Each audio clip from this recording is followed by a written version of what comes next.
Sa mga isyu tungkol sa iyong mga karapatan, narito na ang legal na usapan na nagbibigay linaw sa mga legal na katanungan mula sa karapatang pantao, batas trapiko, kontrata, ari-arian hanggang sa mga usaping pamilya at iba pa. Kasama ang Integrated Bar of the Philippines Batangas Chapter.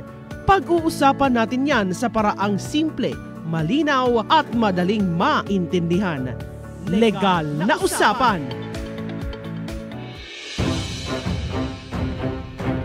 Kabrigada, 4 na minuto, makalipas po ang alas 8 ng umaga. At syempre mga kabrigada, bago tayo pumalaot, paalalalaan ho natin mga kabrigada ha, sa ating mga inay, yan, wag kong kalilimutan mga kabrigada ha. Ang napaka-importante po, ang vitamins po ng inyong mga chikiting. Dahil po mga kabrigada, no, kahit sino naman pong ina, gugustuhin po na maging matalino o lumaking matalino po mga kabrigada ang kanyang mga anak. Wala naman pong ina na hindi gugustuhin yung ganyan, yung nag-e-excel, lalong-lalo na mga kabrigada sa klase. Yan. Kapag ganyan po mga kabrigada, kailangan as early as 6 months hanggang 2 years old, napupunan na po natin yung mga nutrisyon na kailangan ng katawan ng ating mga chikiting para po sa kanilang overall development. Mga kabrigada, naririyan ho ang ating Yummy Vit ES2, ang ating oral drops para po sa inyong mga chikiting na may edad 6 months hanggang 2 years old. Saktong-sakto po yan. 1 ml lang mga kabrigada per day. Every morning, pwede po. Kung nakalimutan yung umaga, pwede pong tanghali, pwedeng gabi. Wala pong problema iyan. Tama! At ang ating Yummy Vit mga kabrigada, malaking tulong po yan para po mapalakas din yung resistensya ng ating mga chikiting. Okay? Available po yan sa mga autorisadong butika at parmasya na matatagpuan sa inyong mga lugar.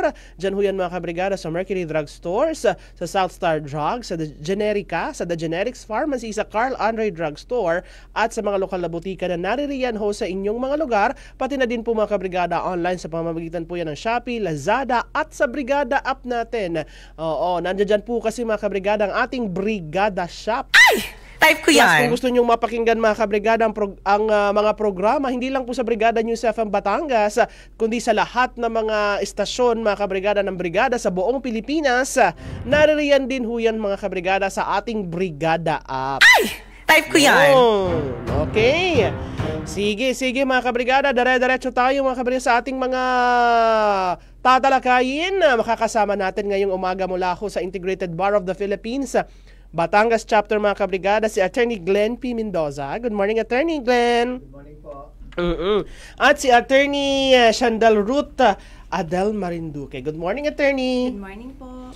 Yan. Sila po ang ating makakasama ngayong umaga para po sa ating talakayan. Una muna. Ito po mga kabrigada. Ang ating usapin ngayon, pagdating po mga kabrigada sa habol. Yan. Okay lang daw mga kabrigada na hahabulin, wag lang daw po utang o kaya naman aso. May ganon? Pero ito, ang tanong kasi nila kung may habol po sila mga kabrigada sa ibinentang lupa. Ang humihingi po ng advice, hindi na natin po mga kabrigada papangalanan, pero siya po ay mula dyan ho yan sa bayan ng Rosario dito po sa Batangas. Okay, yung kanyang sitwasyon mga kabrigada ay ito. Basahin muna natin yung ating sitwasyon. May 3 ektarya daw ho ng lupa ang kanyang lola. Nakapangalan pa sa lola nila ang lupa. At patay na daw ho yung kanyang lola, pati na rin po yung mga anak ng kanyang lola. Sila na daw hong mga apo ang nabubuhay na tagapagmana. Ngayon, ibinenta daw po ng isa sa mga apo ang lupa sa halagang 3 milyong piso. Ang sabi ay pumayag daw ang lahat ng tagapagmana sa bentahan. Ngayon, hindi lang alam kung nagtatanong kung pumayag yung kanyang asawa na ibenta daw yung lupa. Dahil namatay na daw po yung kanyang asawa, kasi ang nagtatanong ay asawa po nung isa sa mga tagapagmana. So, ang namatay na yung asawa niya bago pa po magkaroon ng bentahan. Ngayon, nagkaroon daw po ng paghahati-hati sa pinagbentahan, subalit marami daw ho sa mga tagapagmanang nagrereklamo dahil hindi daw ho patas yung naging hatian nung naging kita. Ang sabi din daw po ng nagbenta, walang karapatan Ang nahingi ng payo po sa kita doon po sa ng pinagbentahan dahil siya daw ho ay dapo o yung asawa laang daw ho nung talagang tagapagmana. Opo. So nagtatanong ngayon po sila, itong asawa po nung namatay na tagapagmana, nagtatanong ngayon sila at yung kanyang mga anak. May habol pa ba sila doon sa kita ng naging bintahan at kung oo daw, ano ho ang hakbang na dapat nilang gawin? So, yan po mga kabrigada yung ating sitwasyon na ngayong umaga. And with that mga kabrigada, kasi 'di ba sa mga ganito pong mga tagapagmana, may namatay. So, kailangan po dyan ng representation o pagkakatawan po mga kabrigada doon po sa mga namaalam na tagapagmana. And with that, maitanong natin, para sa kaalaman po ng ating mga tagapakinig, may tanong natin sa ating mga kasamang abogado mula po sa Integrated Bar of the Philippines. Ano po ang ibig sabihin nitong representation o pagkakatawan pagdating po sa pagbebenta ng lupa ng mga tagapagmana? Sino po ang unang sasagot, attorney? Sige, ako na po Sa Attorney Glenn. Sige po, Attorney Glenn. Ang ibig sabihin po nung representation o pagkakatawan, ito po ay kasi halimbawa doon sa tanong na may background na binigay sa atin kanina, pag property na sa pangalan ng lola, patay na ang mga anak. So itong mga anak, dahil sila'y patay na, ire-represent sila ng mga apo. Yun po ang sinasabing right of representation sa pagmamanahan. So doon po sa tanong kung may habol sila doon sa pinagbentahan, ang sagot po dyan ay may habol po sila. Sapagkat bilang representative nung namatay na anak nung lola, ay sila po ay may kaukulang kabahagi doon sa pinagbentahan. Ngayon, kung ang tanong po naman ay may habol po ba sila sa lupa na ibinenta, iko-qualify ko po ang sagot doon sapagkat yun po ay depende doon sa dokumentong ginamit sa pagbebenta. So kailangan pong tingnan yung dokumento na ginamit sa pagbebenta kung ito po ba ay kumpleto ang perma, lahat ba ng may karapatan ay pinaperma dito. Kaya po siguro idadagdag kong payo doon sa, dahil ang tanong ay ano ang pinakamagandang gawin sa paghahabol, ay siguro yung unang-una pong dapat gawin ay kumonsulta sa abogado sapagkat kailangan po makita ng abogado itong mga papeles kasama na nga po itong dokumentong ginamit sa pagbebenta. Oy, okay. Oo, pero kapag ganoon po, Attorney Glenn, halimbawa pagdating doon sa hatian, kasi 3 milyon, paano po yung hatian doon? I-divide siya sa kung ilan po yung mga natitirang tagapagmana? I-divide po iyon kung ilan yung anak ni Lola. Oh. So kung anak po ni Lola ay 3, divided by 3 po 'yon. So kung ang isang pamilya, yung isang anak ni Lola ay 5 naman ang anak o 5 apo sa kanya, so 1/3 mapupunta sa kanya. Sa pamilyang 'yon. Per family po, bale. Per family. So hindi pala talaga kasi ang ine-expect kasi ng karamihan ay halimbawa yung lola ang family na ay yung doon na sa ang number of families ay ibabase na doon sa mga apo. So hindi pala hindi doon. Po, dahil nga po itong mga apo ay representative lamang ng namatay na anak. Okay, malinaw po iyon. Attorney Chantel, may gusto ka pong idagdag? Ayun nga po, brigada. Totoo po na kapag namatay ang kung baga ay lola na nagmamay-ari ng lupa, kung ilan po ang anak, doon lamang po mahahati yung pinagbentahan. Kung baga kagaya po ng explanation ni Attorney Glenn, hahatiin sa 3. Mali po ang paniniwala ng iba na porket ikaw ay apo halimbawa, equal kayo ng paghahatian nung lahat ng pamilya. So kung baga yun po ay paghahatian lamang ng kung ilan yung anak, tapos kung nakadepende kung yung isang anak ay isa lamang ang anak, lahat mapapapunta yun dun sa nag-iisang apo. Pero yung isang anak, madami siyang anak pa, so madaming apo po doon sa pangalawang anak, ibig sabihin, mas maunti po yung makukuha nilang paghahatian. Opo. How about po pagdating doon sa asawa? Meron po ba siyang karapatan? Kasi kung siya po ay asawa nung apo, may karapatan ho ba siya? Bali, kung siya po ay asawa ng anong apo, kung siya po ay legal na asawa, ikinasal po, meron po siyang karapatan. Kumbaga, representasyon din po sila kasama nung anak, kung sila ay mag-asawa at merong anak, representasyon po sila noong namatay na, kung yun po ay kung namatay din yung apo na asawa noong nung sinasabi ninyong asawa. Opo. So, kumbaga siya ay apo. Pagkatapos namatay po yung apo pero may asawa, meron pong karapatan yung asawa nung apo na namatay bilang tagapagmana. Okay. Oo. So, yung nagtatanong sa atin, for sure, nakikinig ho siya. So, sabi nga ni Attorney Glenn kanina, anong dapat na hakbang na gagawin ninyo? Magkonsulta po kayo sa abogado. Opo. Sige, pero eto po, sunod natin katanungan. Kapag namatay po, ito nga, yung sa sitwasyon po natin, kapag namatay yung may-ari ng lupa, sino po ba yung itinuturing na may karapatan na magbenta ng nasabing lupa? Brigada Mel, actually po, kapag namatay ang may-ari ng lupa, otomatiko pong natatransfer yung karapatan dun sa kanyang mga tagapagmana or dun sa tinatawag na heirs. So, kung dito po sa lagay na ito, sa ating nagbibigay ng nahingi ng advice, kung sa kanya po, ang lagay po kung sino ang itinuturing na may karapatan na magbenta ng lupa, yun po dapat mga anak. Pero kung sakali pong patay na yung mga anak, yun pong mga apo na nagre-representa sa kanila, co-owned na po nila yung property na naiwanan noong kanilang lolo at lola. Opo. So, since co-owned po yung property, ang may karapatan pong magbenta nun ay silang lahat.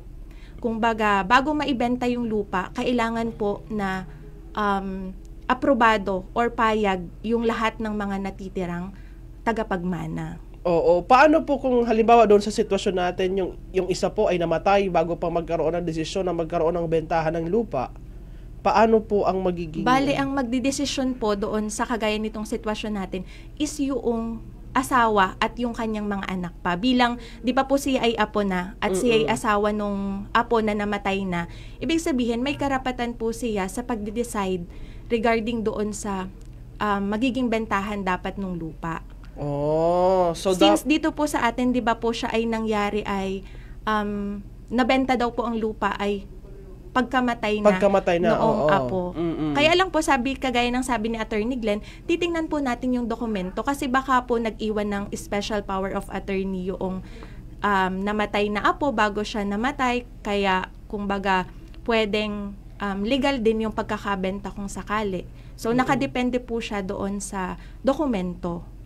And nabanggit mo na po, attorney. Oo, yung word na special power of attorney.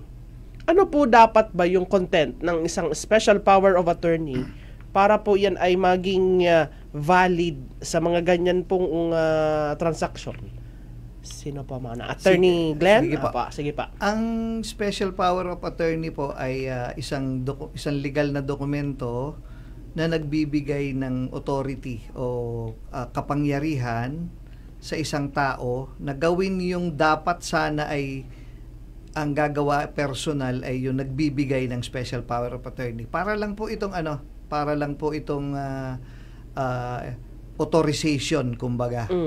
So, meron po tayong dalawang parties sa isang special power of attorney, yung nagbibigay ng kapangyarihan o nagbibigay ng authority na tinatawag na principal, at saka po yung binibigyan ng kapangyarihan, binibigyan ng authority na kung tawagin ay attorney in fact, o sa layman's language, parang representative po.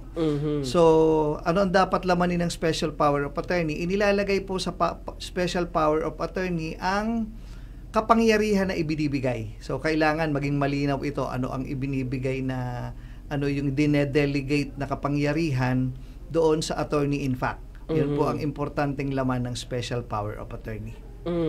And for that certain transaction laang ito, ano po, attorney? Opo, dapat po specified kung anong transaction. Hindi pwedeng lumagpas pa doon kasi baka isipin nila, pwede nang makialam porket ako ay may special power of attorney. Kaya ko nang pakialaman ng buhay ninyo. Ganon. Tama po, tama. So, hindi po ganoon.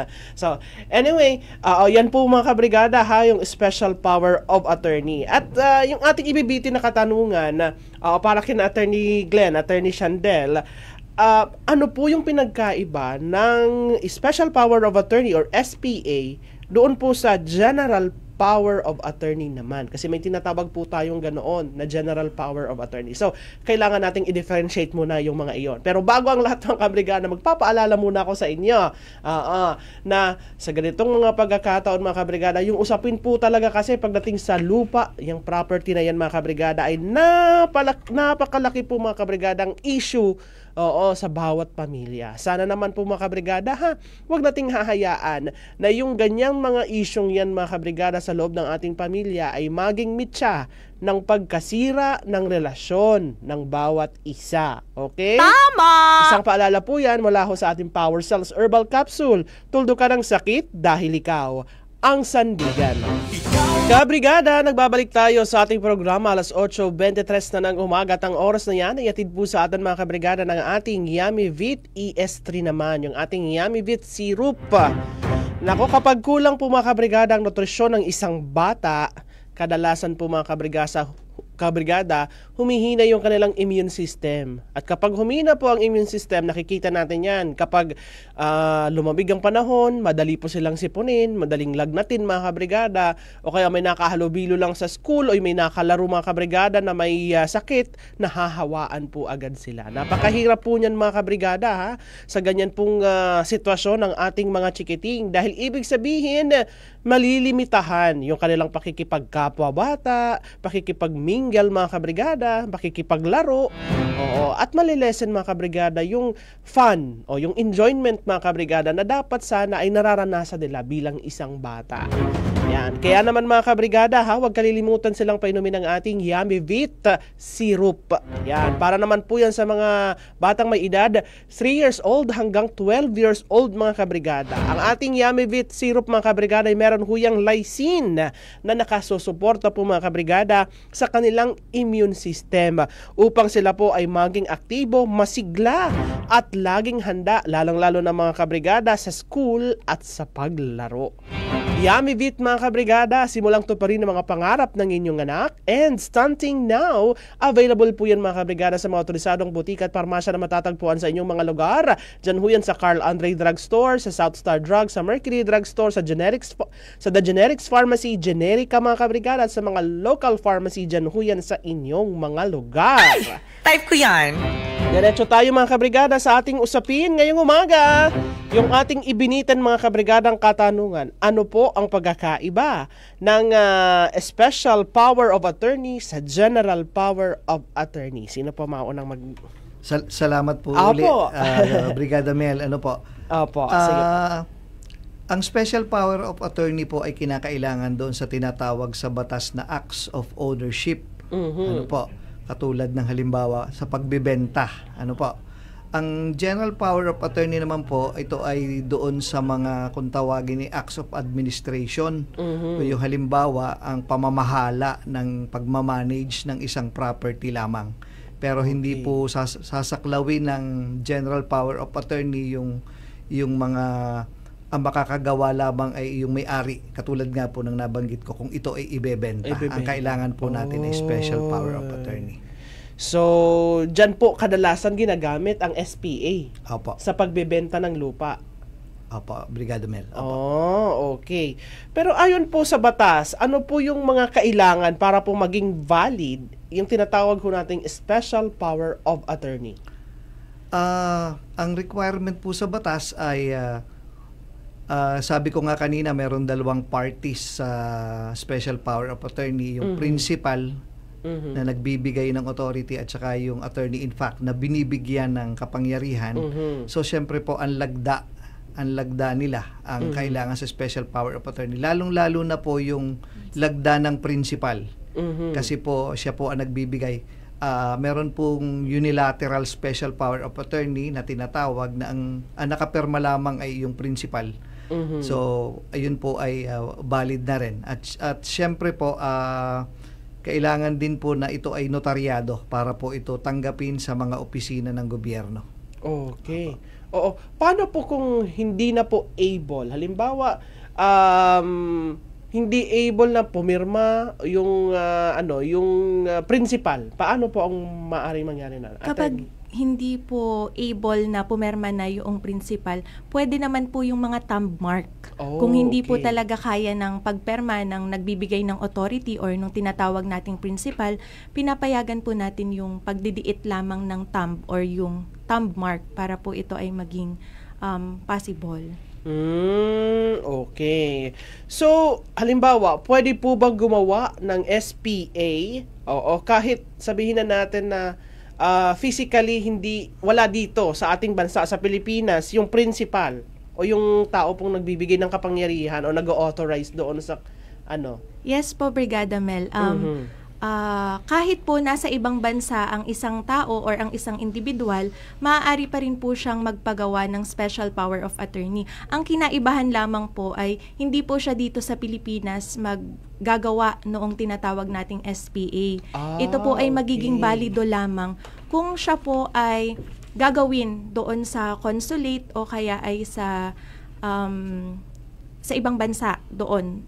Kailangan pong doon siya magpagawa ng SPA na tinatawag. Kahit po nandito sa Pilipinas yung bibigyan niya ng authority or yung bibigyan niya ng power doon sa special power of attorney, valid po basta po siya ay doon sa ibang bansa niya ipapagawa at ito po ay dadalhin niya or ano nga po, Attorney Glenn, ang pwedeng magpa-validate noong special power of attorney kapag siya ay ginawa sa ibang bansa. Yung pong kagawian ng matagal na panahon, ay ito po'y dinadaan sa embassy o sa consulate doon sa bansa kung saan naroon yung nagbibigay ng SPA. Yun po yung matagal nating panahong tinatawag na red ribbon, kung naaalala ninyo. Pero ngayon po kasi merong treaty na ginawa ang marami mga bansa, yung po kung tawagin ni apostille. So, doon po sa mga bansa na miyembro noong treaty na yon, hindi na po kailangan pumunta sa Philippine Embassy. Kailangan lang pong ipa-authenticate itong special power of attorney doon sa opisina o doon sa abogado na accredited po to authenticate by apostille. Yun na po yun. So kung halimbawa nasa ibang bansa ang isang Pilipino na gustong gumawa ng special power of attorney at malayo siya sa embassy, magtanong-tanong na lang muna doon sa kanilang lugar kung saan nakakapagpa-apostil ng dokumento para hindi na pupunta sa embassy o consulate. Oo. At ito po ay kailangan ng yung siya mismo ang gagawa, pupunta. May personal appearance. Tama po, Brigada Mel, kailangan ng personal appearance po yan. Oy, okay. Oo, ganun po talaga. Siyempre, kailangan paghigpitan yung mga ganun pong mga bagay kasi unang-una, hindi po biro yung pagbibigay ng authorization. Ibig sabihin kasi ikaw ay yung ilang karapatan mo ipapasa mo dito sa taong ito. So kailangan talagang mahigpit. Pero may mga bagay po ba na hindi pwedeng isagawa kahit may SPA na?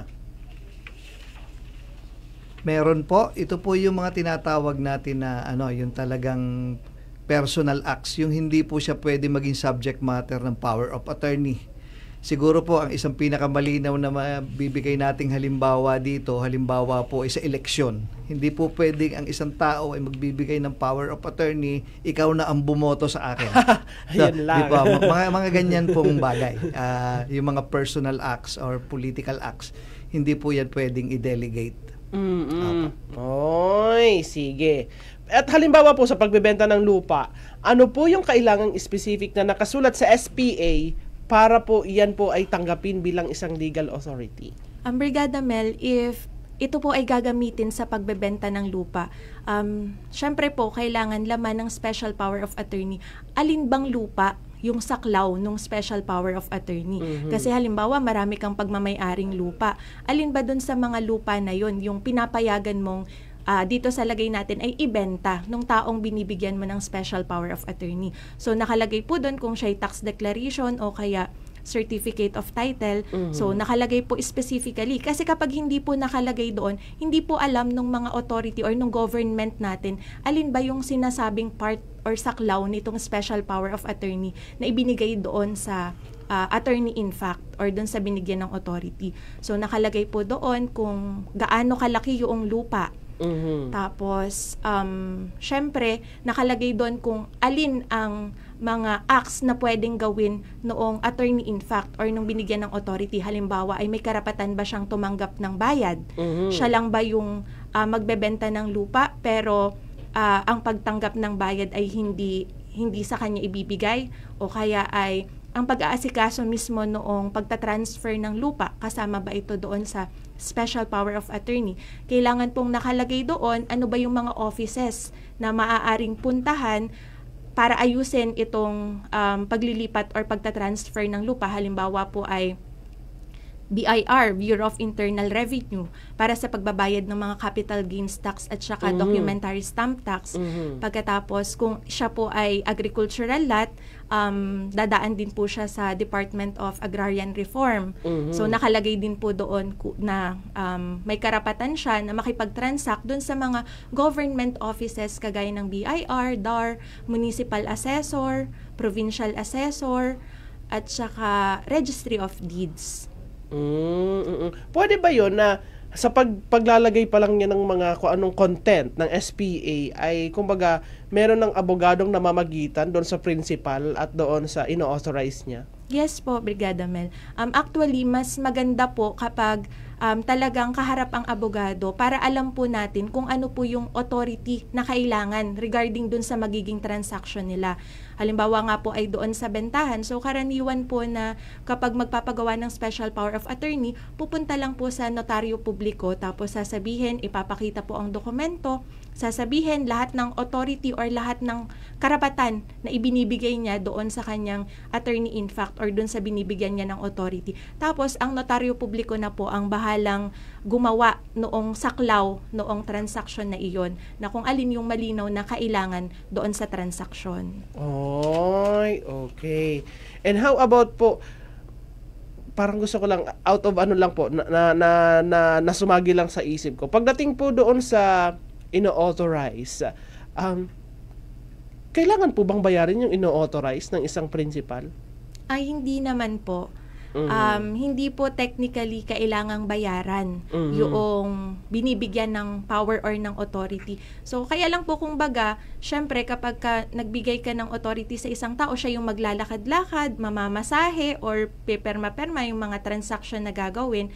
So, by binibigyan siguro kung magbibigay kayo ng at bibigyan nyo sila ng dapat nilang gawin, so magbibigay kayo ng pera para magawa yung transaction na pinapagawa ninyo. Kung kailangan mamasahe, kung kailangan may bayadan sa mga ahensya, so yun po yung gagawin or yung binibigyan ng authority or ng attorney in fact. Or depende siguro yung attorney sa usap, ano? Yes po. Oo, depende sa usap doon ninyo na ito kapag nabenta mo yung lupang ito, pwede kang magkaroon ng ganitong komisyon. Ganoon. Oo, pwede 'yon. Parang ahente na siya diretso, ganoon ng lupa. Oo. At pwede po bang gamitin muli ang isang special power of attorney para sa ibang transaksyon na hindi po nakasulat doon sa naunang special power of attorney na ibinigay? Or pwede ba magkaroon ng amendment, yung ganoon? Bale, Brigada Mel, kung wala po doon sa specific na special power of attorney yung gustong gawin, hindi po yun maaari. Or yung amendment po na sinasabi nyo, magagawa na lang po ng panibagong special power of attorney. Kasi kumbaga kaya po kanina nabanggit ko na sa pagbebenta ng lupa, nakalagay specifically anong mga parcel ng lupa, anong title number, anong tax declaration number. Kasi specific lang po talaga siya doon sa lupang iyon. So kung siya po ay magbebenta ng panibagong lupa na hindi saklaw ng special power of attorney, kailangan pong gumawa ng panibagong special power of attorney. Oh, okay. So mas maiging magbago na lang. Opo. Kumbaga hindi mo uulitin yung SPA na yon para dun sa mga hindi sakop or hindi saklaw ng special power of attorney. Opo. And with that mga kabrigada, yun, yung mga kailangan yung malaman pagdating po mga kabrigada sa pagkakaroon ng special power of attorney. At yung ibibitin naman nating tanong kina Attorney Glenn at Attorney Shandel ay ito.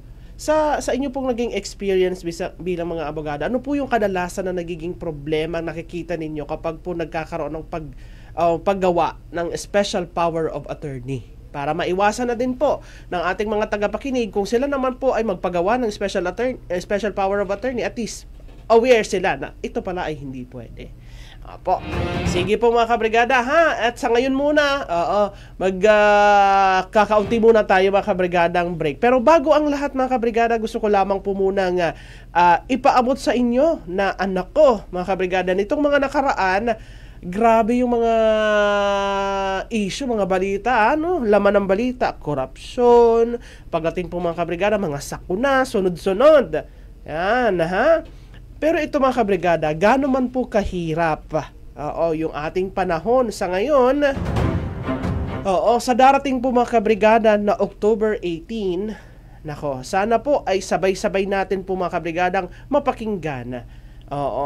Yung isang awitin na inaalay po namin dito po mga kabrigada sa brigada. Kasabay po ng anniversary ng brigada ay yung sabay-sabay nating pakikinig dito po mga kabrigada sa kantang Delightful Philippines. Isang kanta po yan mga kabrigada ng pag-asa, pagmamahal at pagmamalaki sa ating napakagandang bansa. Handog po yan mga kabrigada ng brigada, kasama po ang Music Travel Love o yung MOFATs. Yan, ang kantang Delightful Philippines na magpapaalala sa atin na ang Pilipinas mga kabrigada, kahit maraming nagsasabi na Pilipinas napakahirap mong mahalin, pero ang Pilipinas pa rin ang tahanang hindi ho natin mapapalitan. Sa October 18 mga kabrigada iparamdam natin ang pagmamahal sa ating bayan.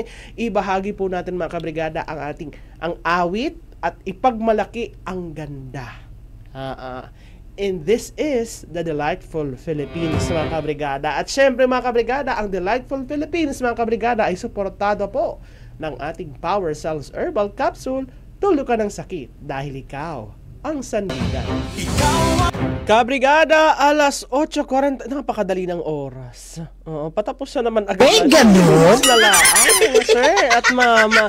Diyos ko Lord. Ganun kadali mga kabrigada yung ating oras sa panahon na ito. Nako, kaya naman dapat sinusulito natin ang oras na yan kasama po ang ating pamilya. Ngayon po mga kabrigadang araw ng Sabado spend your time with your family. Tama! Napaka-importante iyan. Pero minsan kasi, mga kabrigada, hindi natin nagagampanan yung ganyan. Kasi syempre, mas gusto natin magbanat ng boto para po may pagkain tayo sa araw-araw, diga. Nakakalimutan natin mga kabrigada, yung spend quality time. Kasama po ang iyong anak, ang iyong asawa. Tama! Kaya minsan po mga kabrigada, uuwi sa bahay, pagod na.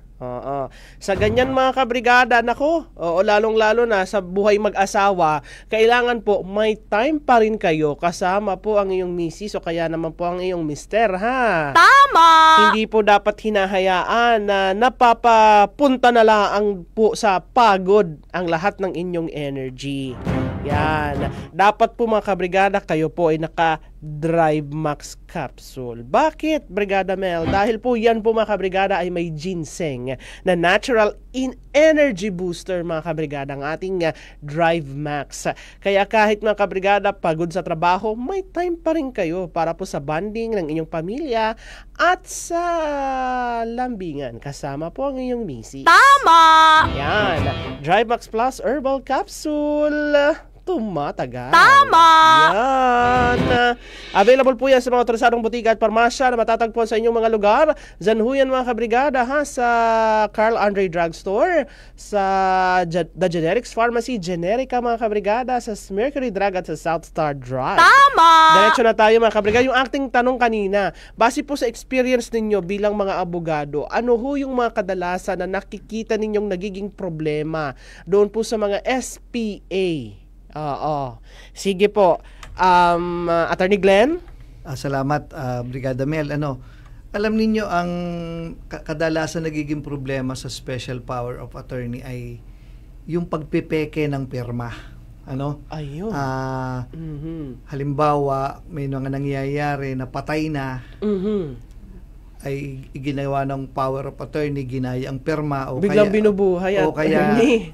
iba ang nag-thumb mark. Oy. And meron din, ito medyo nakakalungkot, kung minsan pati perma po ng notaryo publiko Ayun. ay pinepeke. Mhm. Oo, so ano po ang ating uling maipayo sa mga pagka nag-present sa inyo ng SPA na notaryado, kunyari may gusto kayong bilhing lupa, sabi sa inyo ng tao, ako ang dapat mong kausapin, ako'y may special power of attorney para ibenta yan, ito ang dokumento, ay siguro bukod sa inyong sariling pagsusuri ay maganda kung ito ay ipakita rin natin sa isang abogado. Mhm. And in relation to this, siguro I would like to take this opportunity na banggitin kung tayo po ay gustong kumonsulta sa abogado at tayo po ay walang kakayahan magbayad, meron pong program ang ating IBP Batangas Chapter. Tuwi pong Biyernes ng hapon, meron pong libreng konsultasyong legal doon sa IBP office sa Palyocan West, Batangas City.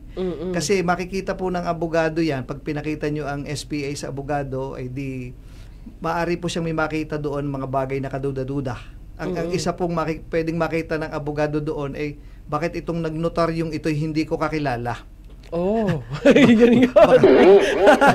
O kaya naman ay bakit itong abogadong ito'y kaibigan ko, kilala ko ang perma nito, bakit Ba't iba ang iba? perma dito sa dokumentong ito? Oh. So maganda po ipakita na rin natin sa isang abogado bago natin pagtiwalaan ang isang SPA. Oo, nabanggit niyo po kanina na mayroong pagsusuri. Pagdating po doon, attorney, sa mga pirma, halimbawa, nung sabi mo nga kanina, namatay pero nakapagpirma pa, paano po yung nade-determine ng isang abogado na totoong bang pirma nila ito? Kadalasan po ginagawa natin ay dinedetermine natin sa pamamagitan ng death certificate kailan namatay ang taong ito. Tapos ano ang date nitong notaryo.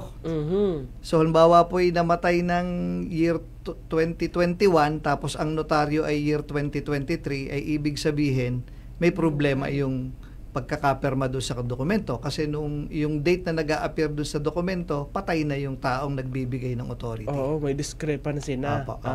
Attorney Shandal, ikaw po, base po sa inyong experience, anong kadalasan na nakikita ninyong nagiging problema doon sa SPA? Kagaya po nung sinabi ni Attorney Glenn, Brigada Mel, ganun din po, meron po minsan lumalapit sa amin na dala-dala yung special power of attorney. So although sa amin pong notaryo publiko, basta may dala kang legal na dokumento na kagaya ng SPA, pwede na naming pagbasehan yung special power of attorney. So kung baga notaryohin namin kapag merong deed of sale na yung binigyan ng power of attorney yung pumerma. Kaya lang po minsan nga lalapit sa amin pagkatapos sasabihin, naku attorney, peke po pala itong special power of attorney na ibinigay. Yun daw po pala ay kinansela na or pinawalang bisa na yung special power of attorney nang hindi po namin nalalaman. So, yun po yung isa dun sa mga problema din na nakakaharap ng mga tao na basta po nagtitiwala. Kumbaga, hindi rin po natin sila masisisi kasi most of the time, nag-check din naman sila at ginagawa din naman nila yung kanilang dapat gawin kung saan magtanong. Kaya lang po, minsan talagang may mga mapangloko at ginagawa po talaga yung mga ganong gawain. So, kasi, sabi ko nga din po, meron pong pwedeng kanselahin yung special power of attorney. So, kahit po ang isang tao ay may pinangahawakan na sinasabing siya po ay merong special power of attorney, pwede rin pong pawalang bisaan yung special power of attorney na yun. At kung baga, kung akala po nung tao ay meron pa siyang bisa at ginamit, di doon na po nag-uugat yung problema. Oo. O pwede din naman po, sabi nga ni attorney kanina, ay mali yung pirma pero may nakalagay na abogado nga naman talaga pero hindi naman pala nagnotaryo. Opo. Ayun, 'di ba? Yan. Pero ito po, sabi mo kanina Attorney Shandal, pwedeng ipawalang bisa. Ang tanong po, gaano po ba talaga katagal ang isang SPA?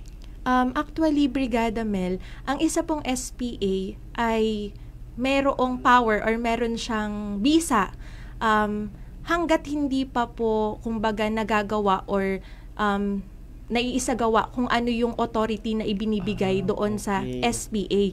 Pero kapag po namatay yung taong nagbigay ng special power of attorney nang hindi pa nagagawa yung authority na sinasabi or yung idinedelega niyang power doon sa attorney, in fact, nawawala na po ng bisa yung special power of attorney. Okay. So, mabanggit ko lang po, Brigada Mel, kanina kasi nabanggit ko na titingnan yung dokumento nitong nagpadala sa atin ng sulat, kumbaga yung nagtatanong, yung humihingi ng advice. Nabanggit ko kasi kanina na baka mayroong SPA, pero yun nga po, kung nangyari ang bentahan ng patay na ito, kung sakali mang meron siyang special power of attorney at namatay na yung nagbigay ng SPA, kung dito po ay yung apo, wala na rin siyang bisa kasi kumbaga po, pagka po namatay yung taong nagbigay ng special power of attorney, automatic ko pong nawawalan na ng bisa yung SPA kasi kumbaga po, namatay na yung taong nagbibigay ng power,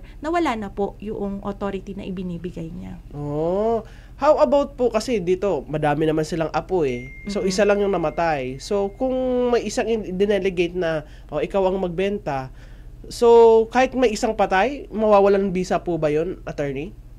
Yes po. Okay. Bali kung yung isa pong namatay na yun, 'di ba po sabi natin kanina merong representasyon. So kung sino po yung naiwanan naman noong apo na yun po yung magbibigay ng authority na kumbaga. Siya na po yung nagre-representa dun sa apo na merong representasyon doon sa mana. Oh, okay. So, take note mga kabrigada yun ha. Oo, ganun pala yun.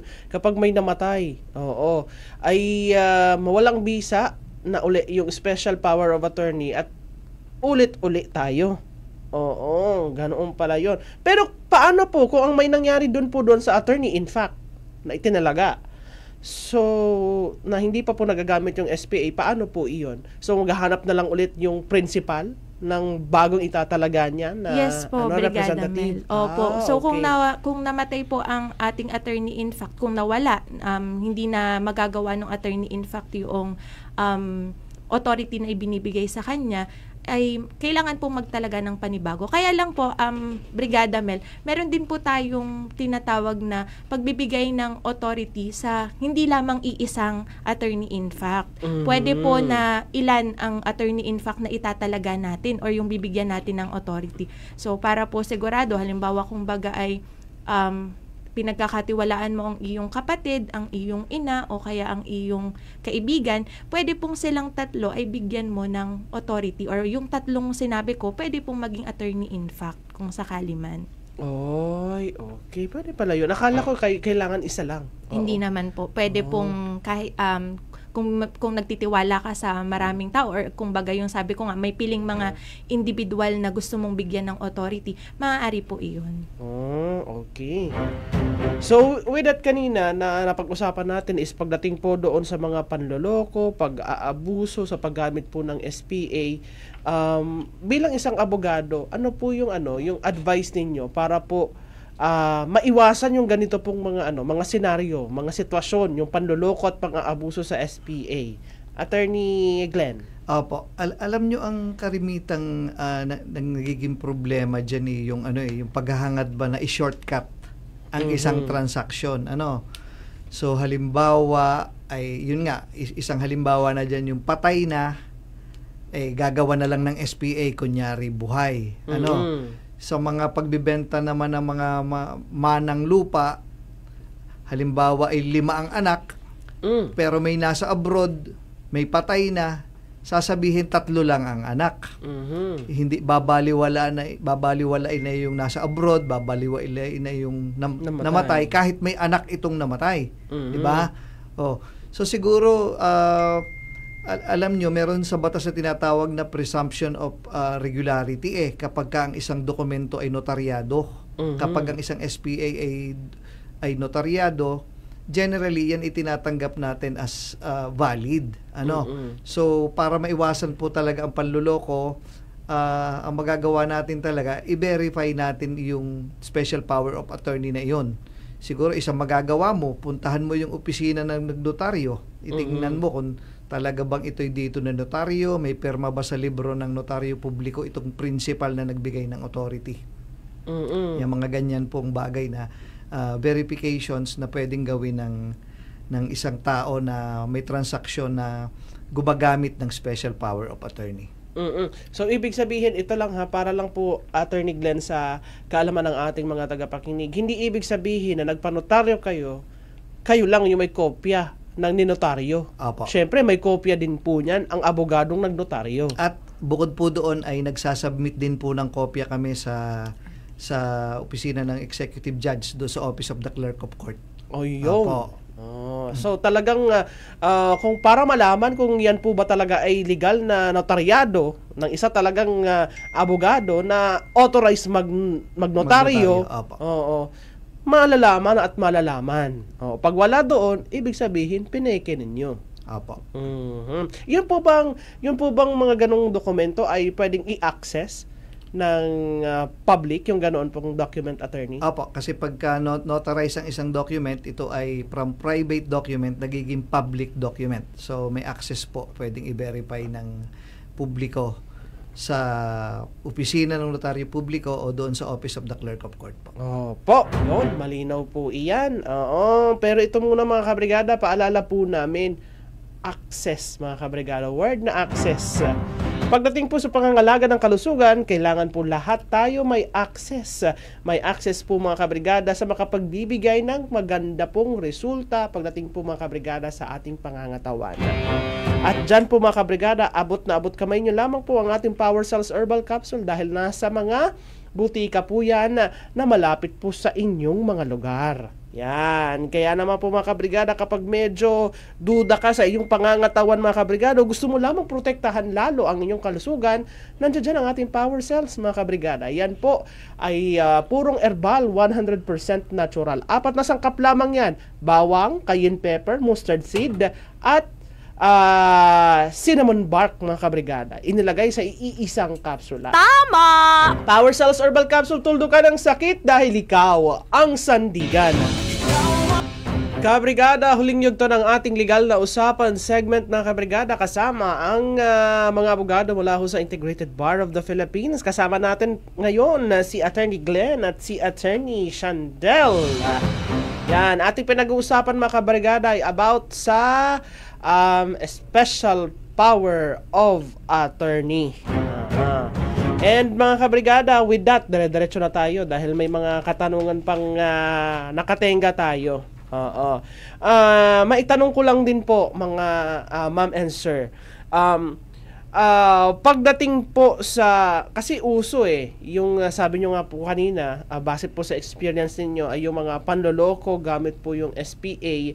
Minsan din po panloloko sa or pag-shortcut doon po sa mga dapat na prosesong daanan sa pagbebenta ng lupa. Ang aking pong katanungan, ano po ba yung mga kaso na nakasaad po sa batas na maaring gawing halimbawa tungkol po doon sa maling proseso ng pagbebenta ng lupa ng mga tagapagmana? Attorney Glenn. Unang-una po, kapag ka po may problema, yung may kulang na perma halimbawa ang isang bentahan, ano po, o kaya ang ginamit na SPA doon sa bentahang yun ay peke din ang perma, unang-una, wala pong visa ang bentahan. Hindi nalilipat yung ownership ng property do sa bumili. Kawawa naman ang bumili. Ngayon, ano ang maaaring mga kaso? Siyempre po yung mga nagpalsipika ng perma, na meke ng perma, ito po ay merong kaukulang kasong kriminal. Maaari pong falsification, maaari din pong estafa through falsification kasi kaya ka binigyan ng bayad do sa lupa ay ang iyong representation ay kumpleto kayo, maayos ang dokumento, at saka yun nga po, estafa o falsification, estafa through falsification. Sa civil naman ay bukod po doon sa dahil nga po nawala ng visa yung bentahan, ay pwede mo namang habulin yung nagbenta ng ibalik yung ibinayad sa iyo at saka mag-claim ka pa ng additional damages dahil sa panlolokong ginawa sa iyo. Oy, pwede pa pala yun, nahabulin sa yung damages noon. Opo. Oy, okay. So, Attorney Shandel, may gusto kang idagdag? Kagaya din po ng nabanggit ni Attorney Glenn, so pwede pong ipa-annul yung naging bentahan. So meron po tayong tinatawag na annulment of sale. So pwede po natin, yun po yung mga remedy na pwedeng gawin para kung sakaling ikaw ay naging biktima ng mga ganitong sitwasyon kung saan hindi valid yung naging bilihan. So syempre pinapangalagaan po natin ang karapatan ng mga tao. In this case po, yung bumili ng parcel ng lupa. So pwedeng ipa-annul yung naging bentahan po.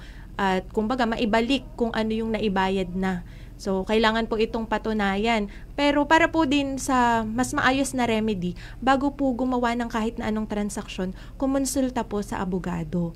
So, kumbaga mas maigi na po yung napunta kayo sa notaryo publiko or sa lawyer. Sabi nga po ni Attorney Glenn, meron din po kaming sa IBP every Friday. So, kung wala po kayong pangbayad, kung ang pinoproblema po ninyo ay yung magiging gastos, para po kayo ay safe at para po kayo ay mas sigurado na legal ang mga transaction na ginagawa, magpunta po kayo doon para po humingi ng payo sa ating mga lawyers at para hindi po maulit or hindi po mangyari sa inyo yung mga ganitong panloloko. And speaking of payo, ano po yung maipapayo ninyo doon sa mga kabrigada natin na gustong gumawa ng SPA para po doon sa mga transaksyon sa lupa or sa bangko or yung, kahit yung pag-aayos laang ho ng mga dokumento?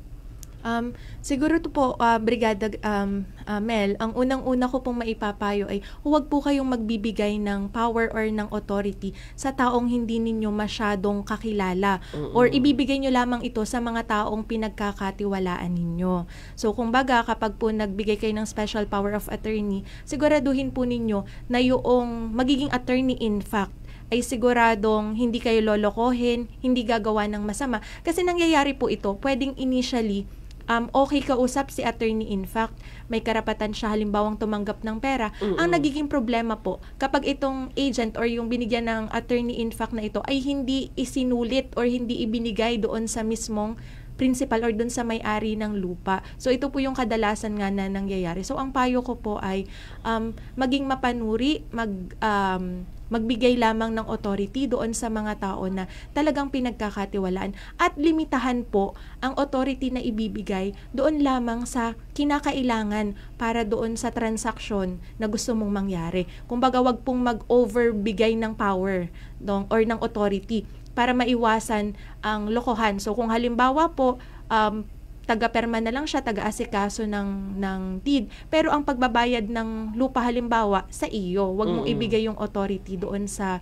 attorney in fact. Minsan kasi attorney, kadalasan iniisip na ay masyado na akong busy, marami na akong isipin. Iisipin ko pa yan, ibibigay ko na lang din sa iyo. Pero yung negligence kasing iyon, hindi natin alam na napakalaki yung balik na problema sa atin. Ang laking epekto po. Malaking problema siya. Opo. Attorney Glenn, ano pong maipapayo ninyo sa ating mga nakikinig? Tama po yung sinabi ni Attorney Shandel, na ang pagbibigay po ng special power of attorney ay ituring natin na masela na bagay na talagang ibibigay mo lang to dun sa pinagkakatiwalaan mo. Halimbawa nga yung ang isang usual na binibigyan ng power of attorney na layunin bukod sa pagbibenta ay ang pagsasangla. So halimbawa yung bibigyan mo ng tao na karapatan para isangla yung lupa mo, siguraduhin mo maayos talagang kausap dahil baka maya-maya yan pag naisangla pababayaan ng marimata o ma-foreclose nung pinagsanglaan. So talagang po ito, base sa tiwala, trust and confidence ang special power of attorney. Napakadali lamang po nitong gawin na isang perma lang po yan, SPA na yan. Pero yun nga, kung minsan ang pagsisisi nangyayari sa huli. Bakit ko pinagtiwalaan tong taong ito? So sabi nga, di bago ka magsisi, pag-isipan mo munang mabuti kung itong tao bibigyan mo ng SPA, karapat dapat bigyan ng authority na gusto mong ibigay. Minsan kasi attorney, iniisip natin kapag lalong-lalo na nagsuggest yung isang tao madali agad mahulog yung, ay oo nga, tama ka. Ayun, madali na ito. Agad. Wala na akong iintindihin, siya na ang bahala sa lahat. Di yun, pati pati yung dapat mapunta sa iyo ay napunta na rin doon sa attorney impact. Yun lang. Ibang usapan na talaga yon. Pero ito, may mga katanungan lang ho tayo, ma'am and sir. Dito po yan sa ating Facebook Live. Nagtatanong po si Jodel Deomampo. Maaari po bang mabenta ang lupa nang hindi nalalaman ng mga kamag-anak? Ang sagot po dyan ay depende doon sa titulo, kung ang lupa ay titulado, o sa tax declaration kung walang titulo, kung kanino nakapangalan.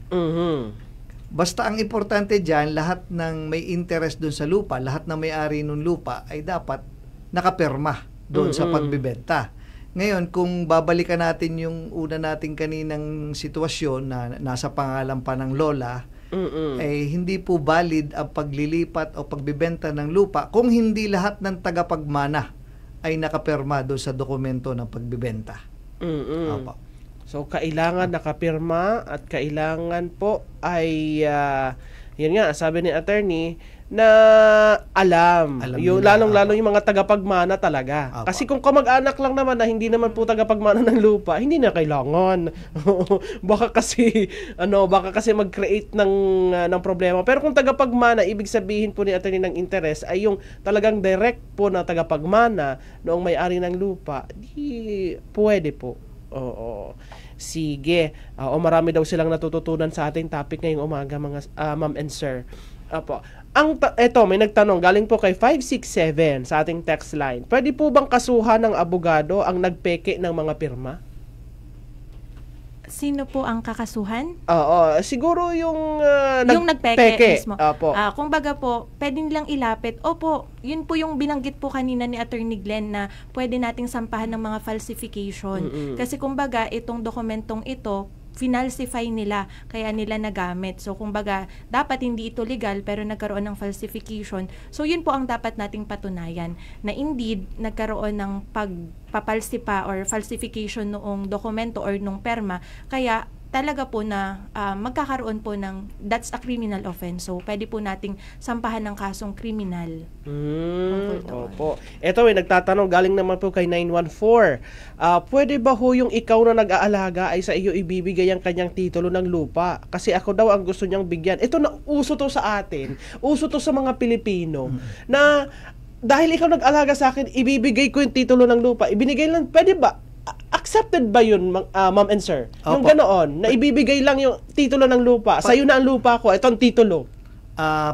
Kapag po buhay pa ang isang may-ari ng lupa, kung kanino niya ito, kung gusto niya itong i-donate, kung gusto niya itong ibenta, habang siya'y buhay pa'y pwede. Pero kung ang sinasabi na nagtatanong ay binigay lang ang titulo, wala namang dokumentong ginawa, ay hindi po yun magkakabisa ng pagbibigay ng lupa. Dahil kailangan po pagka ang subject matter ay real property, kailangan po ito'y may dokumento na notaryado, yung pagbibigay ng lupa. Yun. Malinaw po yan 914 ha. Dapat hindi yung baka ipinatago lang naman kasi sa'yo yung titulo. Kasi, totoo. Dapat naman talaga, kasi syempre yung lupa, attorney, di ba, may mga tagapagmana yan. Ibang usapin ganyan. Kapag ganyan, titulo na ibinigay sa iyo, ay hahabulin ka pa rin ng mga tagapagmana niyaan. Unless, sabi nga ni Attorney Glenn, na may kasulatan at notaryado. Na sa'yo talaga ibinibigay. Diba? Sige po. Ito naman, galing kay 551, tama ga po yung ang ilagay ay hindi tama na presyo sa halaga ng lupa. Ano baga, are? Siguro sa pagbebenta po, are. Hindi daw tama yung presyo sa halaga ng lupa. Kabrigada Mel, totoo po na merong nagpapababa po ng presyo ng bentahan. So kung ito po ba ay tama, hindi po iyon tama na pabababain po natin yung presyo. Pero ang ma-share ko lang po, kaya po kasi ginagawa yung pagpapababa ng presyo. Yun po ay para maiwasan ang mataas na babayaran sa mga capital gains tax kunwari sa BIR, sa mga bayarin, sa bayarin sa pagpapatransfer ng lupa. So kung pabababaan nyo po kasi yung presyo noon, kayo din, halimbawa, nagkaroon kayo ng hindi pagkakaunawaan doon sa transaction, papayag ka ba na ang ibabalik sa iyo ay kung ano yung nandoon sa legal na dokumento? Halimbawa, pinababa ninyo, nakalagay doon ay sa halip na 1 milyon, naging kalahating milyon na lamang. Kapag iprinesent ninyo sa court, ang paniniwalaan po ay kung ano yung legal na Nakasulat. dokumento, Oo. yung nakasulat. So para maiwasan po natin yung mga ganoong pangyayari, mas maigi po at talagang nararapat lamang naman po na kung ano yung legal at kung magkano talaga siya, yun po yung gagawin nating amount or yung presyo or halaga. Yan. Kakataka sa mga babayaran, mas lalo ka napagastos. O, 'di ba? Mas masakit sa ulo yung ganon. 'Di ba? Pero anyway po, diyan po nagtatapos yung ating legal na usapan ngayong araw ng Sabado. Attorney Glenn, Attorney Shandel, baka may gusto po kayong batiin, go ahead po. O gustong i-announce, go ahead po. Magandang umaga po uli sa lahat. Salamat po Brigada Mel at sa inyong istasyon sa pagbibigay sa amin ng pagkakataon na maging bisita ngayong umaga, at sa pangalan po ng IBP Batangas, salamat po sa arrangement natin na ang amin pong IBP chapter ay nakakapagbigay ng serbisyo publiko sa ating mga kababayan. Binabati ko lang po ang aking pamilya na nakikinig sa bahay. Good morning sa inyo and God bless po. Attorney Shandel. Ganun din po, Brigada Mel. Maraming salamat po sa inyo at saka sa ating mga tagapakinig na talagang binigyan ng oras upang makinig sa ating pinag-usapan ngayong umaga. Binabati ko din po ang aking pamilya na same din po, nanonood po sila. Ilan na rin po yung nag-message na nagsasabi na naririnig daw po nila kami ngayon. Oo, pakalanan niyo, attorney. Walang hello problema po, yan. Attorney Chanel, Attorney Olivar, Ninang Janet, hi po sa inyo. Uy, advance happy birthday pala kay Attorney Glenn. Salamat po. May nag-comment sa ating sa ating Facebook Live. Advance happy birthday po. So, maraming salamat po, ma'am and sir. Uulitin po, pero bago ang lahat mga kabrigada, babalik pa ako para po sa inyong mga pagbati. At yung mga nagtatanong pa, may habol lang pong katanungan, ma'am and sir. Kasi yung tanong dito galing kay Karen Alcantara Mendoza. Ask ko lang po, pag ang property ng magulang ay hahatiin ng dalawang magkapatid, yung isa magpatitulo, yung isa ayaw, pwede po ba yun? Ayun, magkasundo muna kayo.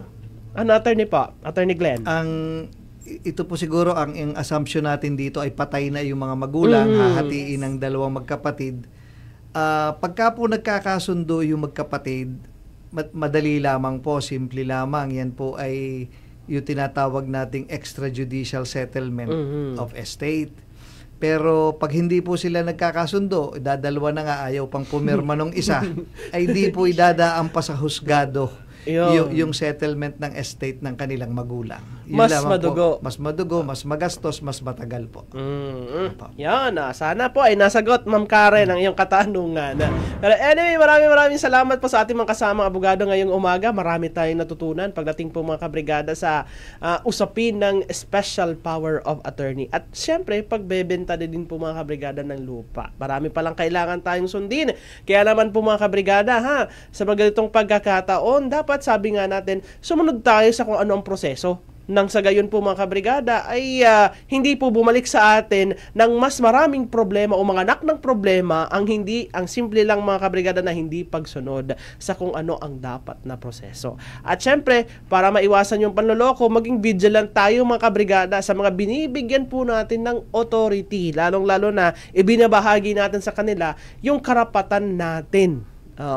Lalong-lalo na pagdating po sa mga ating mga transaksyon at sa ating mga pag-aari. Yan. Siyempre, isang paalala po yan mula sa ating Power Cells Herbal Capsule. Tulugan ng sakit dahil ikaw ang sandigan.